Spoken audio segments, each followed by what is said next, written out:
এই ষ্টুডিঅ'টো হেৰি কৰিবলৈ লৈছে, ষ্টুডিঅ'টো নিৰ্মাণ কৰিছে আৰু ইয়াত যিসকলে সহযোগ কৰিছে তেওঁলোকৰ এই ক্ষেত্ৰত আমি কথা আৰু উদ্বোধন কাকতি আছিলে।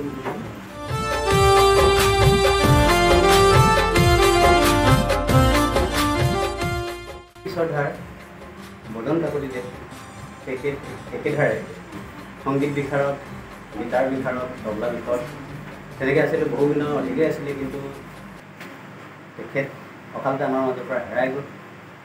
তেখেতে এই গীতটি আমাৰ অঞ্চলত বিয়পাই দিছিলে, অতি জনপ্ৰিয় হৈছিলে গীতটি, কিন্তু সেইটো আজিলৈকে আমাৰ বাণীবদ্ধ নহ'ল, কিন্তু আজি বাণীবদ্ধ হ'ল। আমাৰ আনন্দ দিন। আমাৰ অতি পিছপৰা অঞ্চলত বন্ধুবৰ শিৱেন হাজৰিকাৰ পৰিচালনা তথা বন্ধুবৰ ভাতৃ ভদেশ্বৰ হাজৰিকা আৰু নমিতা হাজৰিকা ইয়াতে এটা গুণগুণ ষ্টুডিঅ' নামৰ ষ্টুডিঅ' খুলি আমাৰ এই অঞ্চলত থকা প্ৰতিভাসমূহ বিকাশ কৰিবৰ কাৰণে আমি ধন্যবাদ জনাইছোঁ। সেইটো সময়ত আমি ধন্যবাদ জনাম আমাৰ শ্ৰদ্ধাৰ ছাৰ সুমন বৰুৱা ছাৰ, বন্ধুবৰ টংকেশ্বৰ বৰা, ভাতৃপতি মণ্টু মৰাণ আছে, তেওঁ এজন ভাল কবি। মা বন্ধুবৰ আছে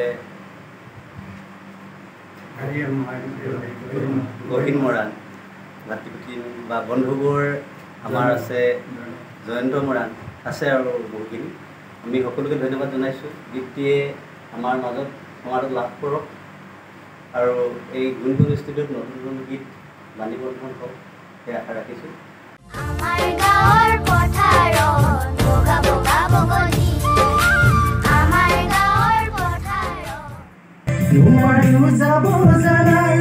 নোৱাৰো যাব জানা তোমাৰ কাষ